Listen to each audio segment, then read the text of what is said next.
अब यहाँ पर ध्यान देना बाबू, जो मेंडल साहब ने अपना सिद्धांत दिया था, उन्होंने अपने सिद्धांत में मटर के पौधे का चुनाव किया। अब उसका चुनाव क्यों किया हम आपको बता दे रहे हैं, क्योंकि मटर का पौधा जो है आसानी से अवेलेबल था उस टाइम में। अगर प्रयोग करते किसी इंसान पर करते तो इंसान की औसत आयु जो होती है वो 70 साल होती है, लेकिन अगर किसी बच्चे का अगर जन्म होता है तो वो लगभग 25 साल या 20 साल बाद ही वो नया प्रजनन कर सकता है, मतलब नए बच्चे को जन्म दे सकता है। मान लेते हैं किसी बच्चे का जन्म हुआ यहाँ पर, तो अभी 1 साल का है, ये 25 साल मतलब 20 साल बाद ये प्रजनन करने के लायक बचेगा बनेगा, ठीक है। 18 साल तक ये लगभग प्रजनन करेगा। फिर उसके बाद ये अगला जब संतान इसका उत्पन्न होगा तो वो भी उसका भी लगभग 20 साल तक का एज आएगा, तभी वो जन्म दे पाएगा किसी को।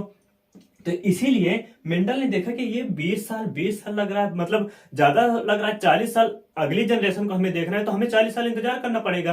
तो मेंडल साहब जिए थे कितना, सिर्फ 62 ईयर्स, 62 साल ही जिए थे, लेकिन इनको प्रयोग भी करना था, तो इसलिए इन्होंने झंझट छोड़ दिया, बोला कि हम इस पर इंसानों पर प्रैक्टिकल नहीं करेंगे। इन्होंने फिर मटर के पौधे का चुनाव किया। उन्होंने देखा कि मटर का पौधा आसानी से मिल भी जाता है, और क्या होता है कि मटर के पौधा जो होता है बाबू, उसमें कई तरह की वेराइटी भी होती है। मटर के पौधे में कई तरह की वेराइटी भी होती है और जल्दी परिणाम भी देता है, 3 महीने के अंदर ही परिणाम दे देता है, 3 महीने के अंदर ये परिणाम दे देता है। तो इसलिए मेंडल ने मटर के पौधे का चुनाव किया, यहां तक कोई दिक्कत नहीं। अब आगे समझ लेते हैं किस मटर का चुनाव किया। मटर का भी पौधा होता है, लेकिन किस मटर के पौधे का चुनाव किया, तो बागानी मटर के पौधे का। क्लियर है बाबू, गार्डन पिन कहते हैं इसको, गार्डन पिन।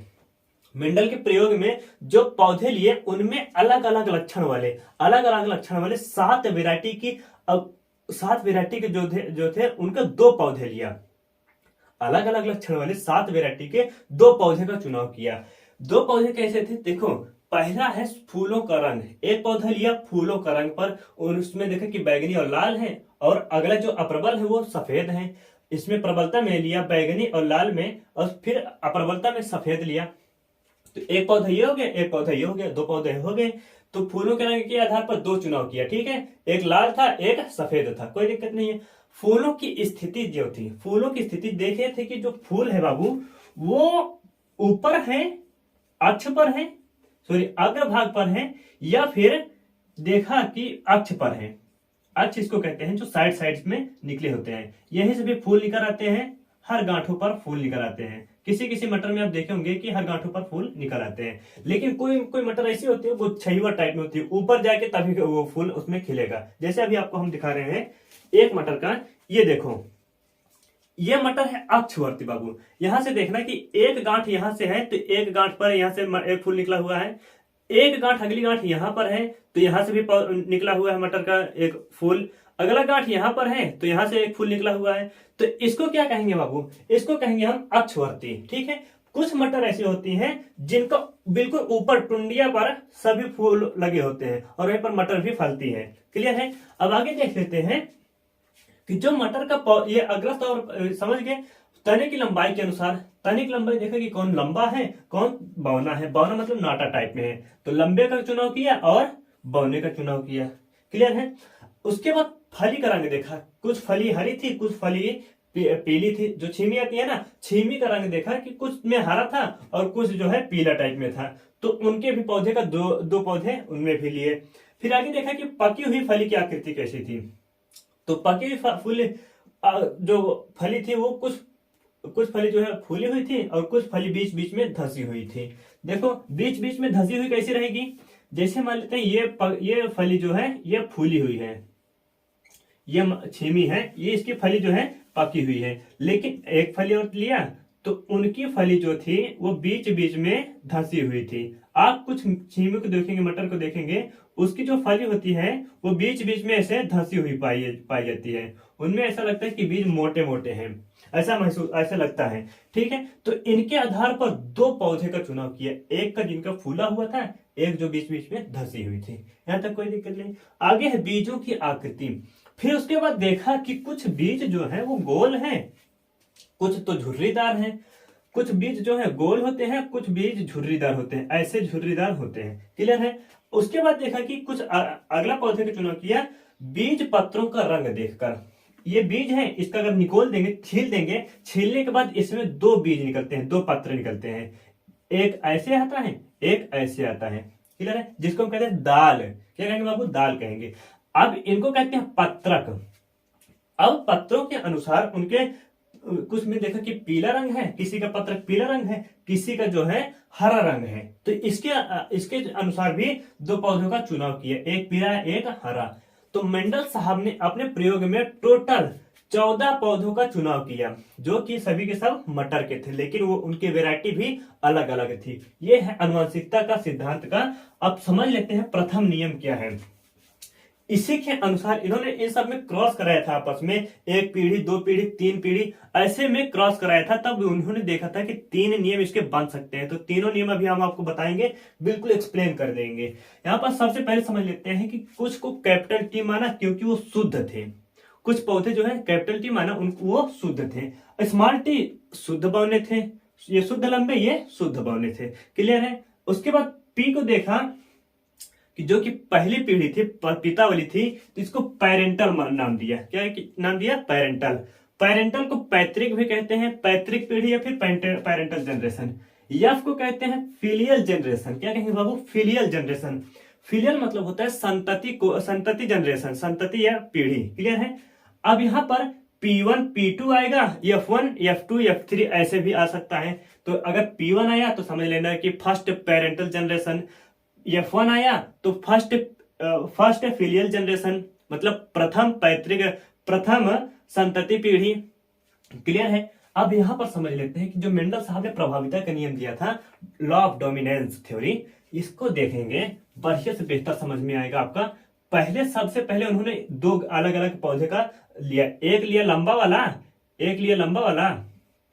चूंकि गुणसूत्र हमेशा जोड़े में होते हैं इसलिए यहाँ पर कैपिटल 2 बार लिया, ठीक है। और यहाँ पर एक लिया नाटा वाला, एक लंबा वाला लिया पौधा, एक लिया नाटा वाला लिया। तो इनको बीच में जब क्रॉस कराया गया तो देखा कि जो लंबा वाला था वो अपना पूर्ण प्रभाव दिखा रहा था। यहाँ पर एक टी यहां से लिए, एक टी यहां से लिए, इनको बीच में क्रॉस कराया गया, ठीक है। इनको कहेंगे हम P1। क्या कहेंगे बाबू? P1 generation. क्लियर है। P1 मतलब पैतृक जनरेशन। क्लियर है, पैतृक या पेरेंटल। अब आगे देखते हैं, ये नेक्स्ट वाला, नेक्स्ट टी को लिया, इस टी को लिया और इस वाले टी को लिया, तो यहां से कैपिटल टी लिया और स्मॉल टी हो गया। क्लियर है। अब ये एक टी बच रहा है, एक टी को यहां से लिया, एक टी को यहां से लिया, तो ऐसे करके इन्होंने क्रॉस कराया, एक टी यहां से लिया, फिर एक टी यहां से लिया, तो कैपिटल टी और स्मॉल टी बन गया। क्लियर है। इन्होंने देखा कि जो अगला पौधा बन रहा है, संतति कोशिका, संतति पीढ़ी बन रही है, इसको कहेंगे F1 जनरेशन। क्या कहेंगे बाबू? F1 जनरेशन में सबके सब पौधे लंबे थे। कैसे थे? सबके सब पौधे लंबे थे। इसका मतलब कि पहली संतान जब उत्पन्न होगी, पिता का लंबा है, मतलब कोई लंबा है, और जो उसका अगला क्या बोलते हैं गैमेट्स होता है, वो अगर नाटा है, तो जो पिता का लक्षण है वही प्रभावी होगा, वही लक्षण आगे आने वाली पीढ़ी में दिखाई देगा। तो इसलिए F1 पीढ़ी में सबके सब पौधे कैसे थे? लंबे थे। तो मेंडल साहब ने दिमाग लगाया, इसको अलग कर देते, इसको साइड में कर देते हैं। फिर दिया नेक्स्ट जो है अगला सिद्धांत दिया। अगला सिद्धांत दिया वो पृथक्करण का नियम। किसका? पृथक्करण का सिद्धांत। तो दूसरा यहां पर लिखेंगे पृथक्करण का सिद्धांत, या फिर शुद्धता का, गैमेट शुद्धता का सिद्धांत, या फिर प्योरिटी ऑफ गैमेट्स, या इसको लिख देते हैं segregation law, law of segregation, ऐसे लिख देते हैं लॉ ऑफ सेग्रीगेशन। क्लियर है। इसको गैमेट शुद्धता का सिद्धांत भी कहते हैं। गैमेट शुद्धता का सिद्धांत या फिर पृथक्करण का सिद्धांत, दोनों इसको कह सकते हैं। यहां पर देखा जो F1 पीढ़ी में थी, F1 पीढ़ी के 2 पौधों को लिया, F1 पीढ़ी की 2 पौधों के लिया, इनका जो है परागण कराया गया। यहां पर हम लिख लेते हैं, एक इसको ले लेते हैं, एक इसको ले लेते हैं। तो F1 जो पीढ़ी थी, इस ये हो गई P2 पीढ़ी। क्या हो गई? अब यहां पर जब सेकंड में आएगा तो ये पिता बन जाएगा, पिता बन जाएगा, इसलिए इसको कहेंगे P2 पैरेंटल। क्या कहेंगे बाबू? P2 कहेंगे। पैरेंटल मतलब होता है जो पैतृक होते हैं ना, द्वितीय या फिर सेकंड पिताजी। आगे देख लेते हैं, यहां पर एक कैपिटल टी यहां से लिया, स्मॉल टी यहां से ले लिया, एक ये ले लिया, इसको कहेंगे गैमेट। क्या कहेंगे बाबू? गैमेट, और या फिर इसको मान लेते हैं मेल गैमेट, कुछ भी मान लेते हैं, ये तो आपके ऊपर डिपेंड होता है। T1 T2 लिया, सॉरी T1 लिया, कैपिटल टी और स्मॉल टी लिया, और यहां से फिर एक और पौधा लिया, ये कैपिटल टी और स्मॉल टी दो ले लिया, फिर उसके बाद कोष्ठक बनाया। इन्होंने इनके बीच क्रॉस कराया, इनके बीच जब क्रॉस कराया तो इन्होंने पाया कि कुछ पौधे ऐसे हैं जो कि लंबे हो रहे हैं, कुछ पौधे ऐसे हैं कि जो कि बौने हैं, कुछ पौधे ऐसे हैं कि जो कि हल्का हल्का लंबा, मतलब थोड़ा सा बौने के भी गुणा गए, थोड़ा सा लंबाई में भी उनकी वृद्धि हुई है। तो आगे इनको क्रॉस कराया, तो यहां से यहां का क्रॉस होगा तो कैपिटल टी, इसका मतलब कि ये शुद्ध लंबा हो गया बेचारा। फिर आगे इनका और इनका क्रॉस कराया तो कैपिटल टी स्मॉल टी आया, उसके बाद कैपिटल टी और स्मॉल टी आया, यहाँ पर कैपिटल टी और स्मॉल टी आया। हमेशा याद रखना कि कैपिटल वाला आगे ही रहेगा, स्मॉल वाला पीछे रहेगा, ठीक है। फिर उसके बाद यहाँ पर देखा कि ये स्मॉल टी, ये यहाँ पर इसको दोनों लिख दिया। मेंडलो जो है कंफ्यूज किया गया, सोचे कि अब देखो ये कैसे कैसे पौधे उत्पन्न हो रहे हैं, ये बहुत कंफ्यूज थे। फिर इन्होंने देखा कि कुछ पौधे, कुछ उनके गैमेट्स को देखे, निचोड़ कर देखे कि उनमें जो था कैपिटल टी ये शुद्ध लंबे थे। कैसे थे बाबू? शुद्ध लंबे थे, शुद्ध लंबे थे।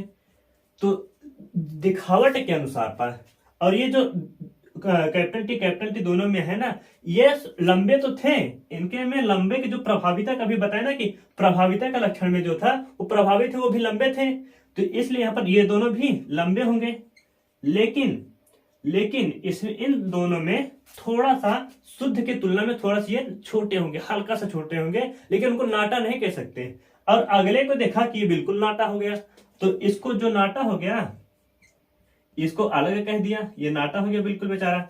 अब देखिए ना यहाँ पर, तो जो मेंडल ने पृथक्करण का सिद्धांत दिया कि इसमें कुछ पौधे अलग अलग वेराइटी के निकल रहे हैं, कुछ लंबे हैं तो उनको पृथक कर दिया, अलग कर दिया, कुछ पौधे नाटे हैं उनको भी अलग कर दिया, अब कुछ पौधे मध्य में हैं उनको भी अलग कर दिया। तो इसका मतलब क्या है कि वो पृथक्करण का नियम भी उनका सक्सेसफुल हुआ, जो प्रभाविता का नियम है ये भी सक्सेसफुल हुआ और पृथक्करण का नियम ये भी सक्सेसफुल हुआ। अब इसमें उन्होंने देखा कि कुछ पौधे जो लंबे हैं, फिनो मतलब उनको देखावटी के अनुसार पर, देखने के अनुसार पर उनको कहा कि ये फिनोटाइप के लक्षण है, इनके लक्षण जो है फिनोटाइप है, ठीक है। फिनोटाइप मतलब होता है बाबू ऐसे लक्षण जो दिख जाते हैं, सामने से ऐसे दिखाई देते हैं, उनको फिनोटाइप कहते हैं। फिर उसके बाद देखा कि इनके अगर मान लेते हैं जीन का अध्ययन करें तो जीनोटाइप हो जाएगा, इनके जो जीन होता है जीन का अध्ययन किए, फिर उन्होंने उसको कहा कि जीनोटाइप है, ये जीनोटाइप। अब जीनोटाइप और फिनोटाइप का रेशियो अलग अलग निकाला, जीनोटाइप क्लियर है बाबू। जब फिनोटाइप का रेशियो निकाला तो 1 2 3 पौधे लंबे थे, तो 3 पौधे लंबे थे तो यहां पर लिख दिया 3, एक पौधा छोटा था तो यहां पर लिख दिया 3:1। क्या है बाबू? 3:1 लिखा, तो इसका मतलब क्या, ये फिनोटाइप है। अब जीन का अध्ययन किया तो जीन का अध्ययन तो इनका अलग अलग निकल रहा था, एक पौधा था जो खूब लंबा था उसको शुद्ध मान लिया, तो वहां पर लिखा एक पौधा ऐसा है कि जो कि लंबा है। फिर उसके बाद देखा कि 1 और 2 पौधे ऐसे हैं जो समान लंबाई के हैं, तो उनको 2 लिख लिया, ये जीनोटाइप में है। क्योंकि यहाँ पर देखो कैपिटल टी है, यहाँ पर कैपिटल टी और स्मॉल टी है, यहाँ पर कैपिटल टी और स्मॉल टी है, इसका मतलब ये दोनों सेम है ना। तो यहाँ पर लिखा इसको 2 पौधे ऐसे हैं जिनका जीन समान है। उसके बाद एक लास्ट में देखा कि ये बेचारा सबसे छोटा है, तो इसको भी लिख दिया एक पौधा ऐसा है जो कि बिल्कुल ही छोटा है, उसको हम कहेंगे नाटा। तो फिनोटाइप होता है 3:1 और जीनोटाइप होता है 1:2:1 होता है। क्लियर है बाबू? तो पृथक्करण का नियम भी उनका सक्सेसफुल हुआ और प्रभाविता का नियम भी उनका सक्सेसफुल हुआ। अब इसको हम आगे दिखाते, देखिए हम इसको 2 तरीके से कर सकते हैं, जो ये प्रभाविता का नियम है इसको 2 तरीके से क्रॉस कर सकते हैं, इनको भी 2 तरीके से क्रॉस कर सकते हैं। देखो जैसे यहाँ पर कैपिटल टी है, यहाँ पर एक और बता दे रहे हैं आपको, ये जो स्मॉल टी लिख लिए ऊपर, और यहाँ पर कैपिटल टी लिख लिए, ठीक है। इन दोनों का क्रॉस कराएंगे, ये वाला बहुत ज्यादा आसान होता है, ये वाला थोड़ा सा टफ हो जाता है, आपको समझ में कम आएगा, लेकिन आप एग्जाम में आए तो यही करना, कोई दिक्कत नहीं है, ठीक है। तो यहाँ पर इन्होंने जो कैपिटल टी लिया और ये एक स्मॉल टी लिया, फिर यहाँ से कैपिटल टी लिया और यहाँ से एक स्मॉल टी लिया, फिर यहाँ से कैपिटल टी लिया और यहाँ से स्मॉल टी लिया, यहाँ से कैपिटल टी, यहाँ से स्मॉल टी, दोनों का जो रिजल्ट है वो बिल्कुल सेम है, ये भी capital T small T, capital T small T, ये भी बिल्कुल सेम है, तो यहाँ भी बिल्कुल सेम है। तो इसलिए इसको प्रभाविता का नियम नाम दिया। पृथक्करण के नियम, सभी लोग अलग अलग प्रकार के थे, कुछ लंबे थे, बौने थे, छोटे थे, लंबे थे, नाटे थे, उन लोगों का अलग अलग जो है टाइप में डिवाइड कर दिया। तो यहाँ पर जो फिनोटाइप है, फिनोटाइप मतलब दिखावट के अनुसार उनका जो फिजिकली होता है ना, फिजिकली के देखने के अनुसार वो 3:1 था, मतलब 3 पौधे जो थे लंबे थे दिख रहे थे, एक पौधे जो था नाटा था, इसको फिनोटाइप नाम दे दिया। और फिर उनके जीन का अध्ययन किया तो देखा कि जो एक तो लंबा है बहुत ज्यादा, उसको हम जीनोटाइप कह दिए, वो एक पौधा था जिनका रेशियो 1 है। फिर उसके बाद देखा कि जो 2 पौधे थे उनका जीन बिल्कुल सेम था, तो उनको 2 पौधे में डिवाइड कर दिए। फिर उसके बाद एक पौधा आया जो कि बिल्कुल नाटा था, उसको 1 मान लिया, ठीक है। तो यहाँ पर 1:2:1 होता है, इसका जीनोटाइप होता है। क्लियर है बाबू? अब आप इसका स्क्रीनशॉट ले लीजिए। अब हम चलते हैं नेक्स्ट पार्ट पर, जो कि है सबसे महत्वपूर्ण पार्ट है, स्वतंत्र अपव्यूहन का नियम। क्लियर है? इसको स्क्रीनशॉट लीजिए, आगे चलते हैं।